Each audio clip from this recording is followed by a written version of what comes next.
ये खबर केआर मंगलम यूनिवर्सिटी द्वारा प्रस्तुत की गई है।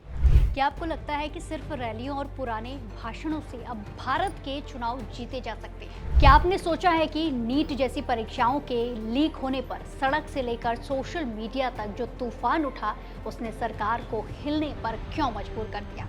और क्या आप जानते हैं कि 2029 के आम चुनाव में कौन सा एक ग्रुप देश की पूरी राजनीति का नक्शा पलटने वाला है?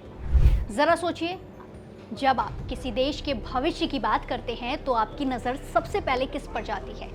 जाहिर है, युवाओं पर। हाल ही में हमने देखा कि कैसे छात्रों के एक बड़े विरोध प्रदर्शन ने देश की राजनीति में हलचल मचा दी। नीट पेपर लीक के मुद्दे को लेकर उपजे इस असंतोष की गूंज इतनी तेज थी कि केंद्रीय शिक्षा मंत्री के पद से धर्मेंद्र प्रधान को अपना इस्तीफा तक देना पड़ा। लेकिन ये सिर्फ एक परीक्षा या फिर एक मंत्री के इस्तीफे की बात नहीं है। ये तो एक बहुत बड़ी राजनीतिक सच्चाई की सिर्फ एक छोटी सी झलक है। भारत में एक नई राजनीतिक ताकत का जन्म हो चुका है, जिसे सरकारें और राजनीतिक पार्टियां अब किसी भी कीमत पर नजरअंदाज नहीं कर सकती। इस ताकत का नाम है जेन ज़ी। नीट पेपर लीक से शुरू हुआ यह आंदोलन बहुत तेजी से फैला।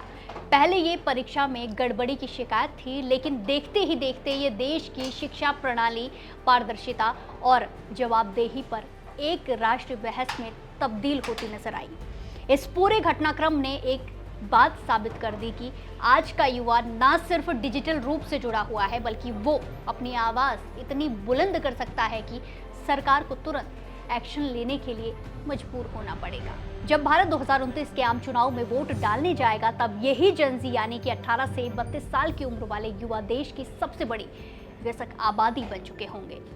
आंकड़ों की बात करें तो 2029 तक इस पीढ़ी की आबादी लगभग 38 करोड़ तक पहुंचने के अनुमान है, जिसमें करीब 19.9 करोड़ पुरुष और 18.1 करोड़ महिलाएं शामिल होंगी। ये संख्या इतनी बड़ी है कि ये मिलेनियल्स यानी कि 35.7 करोड़ वाली आबादी को भी पीछे छोड़ देंगी। यानी 2029 के चुनाव में देश का सबसे बड़ा वोटर ग्रुप जेन ज़ी ही होने वाला है। लेकिन इसका महत्व केवल इन आंकड़ों तक सीमित नहीं है।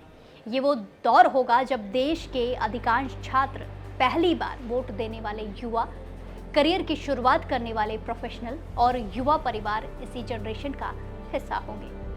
जब ये पीढ़ी वोट डालने निकलेगी तो उनके मुद्दे भी बिल्कुल अलग देखने को मिल सकते हैं।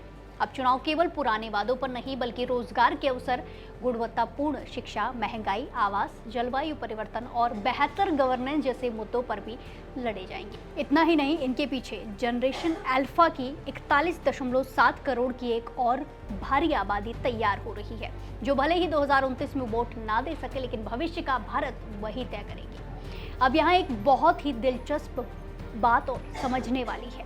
आंकड़े बताते हैं कि भारत की कुल वोटर लिस्ट में युवाओं का प्रतिशत धीरे धीरे कम हो रहा है। क्यों? क्योंकि हमारी कुल आबादी धीरे धीरे बूढ़ी हो रही है। उदाहरण के लिए साल 1988 में योग्य वोटरों में 18 से 29 साल के युवाओं की हिस्सेदारी 38.3% थी, जो 2024 में घटकर 30.1% रह गई और 2029 तक इसके 27.8% होने का अनुमान जताया गया है। यानी 2029 में हर 4 में से लगभग 1 वोटर युवा होगा। लेकिन सवाल ये है, अगर युवाओं का प्रतिशत घट रहा है तो फिर उनका असर इतना ज़्यादा क्यों माना जा रहा है? जवाब है डिजिटल कनेक्टिविटी और एकजुटता। जेन ज़ी सिर्फ संख्या बल पर नहीं चलती, उनके पास सोशल मीडिया की ताकत, त्वरित सूचनाओं का दायरा और मिनटों में एक बड़े मुद्दे पर पूरे देश को एकजुट करने की क्षमता देखने को मिल रही है। हाल के छात्र आंदोलनों में ये साफ तौर पर दिखाया गया कि युवा अपनी मांगे मनवाने के लिए किसी भी राजनीतिक दल के एजेंडे को बदलने का मादा रखते हैं। दूसरी तरफ देश में 46 से 61 साल और 62 साल से ऊपर के बुजुर्ग वोटरों की संख्या भी तेजी से बढ़ रही है। ऐसे में आने वाले समय में राजनीतिक पार्टियों के सामने सबसे बड़ी चुनौती ये होगी कि वो एक तरफ बुजुर्ग वोटर्स का भरोसा बनाए रखें, तो दूसरी तरफ जेन ज़ी की तेज तर्रार और सीधी मांगों को पूरा करें। देखा जाए तो नीट विवाद और छात्र विरोध आंदोलन प्रदर्शन को सिर्फ एक परीक्षा के आंदोलन के तौर पर देखना भूल हो सकती है। ये इस बात का संकेत है कि भारत का युवा अब चुप बैठने वाला नहीं है। 2029 का चुनाव ये साबित करने वाला है कि सत्ता की चाबी उसी के हाथ में होगी जो जेन ज़ी के मुद्दों को समझेगा और उसे सुलझाएगा भी। आपको क्या लगता है, क्या हमारी राजनीतिक पार्टियां जेनजी के इन बड़े मुद्दों पर खरी उतर पाएगी?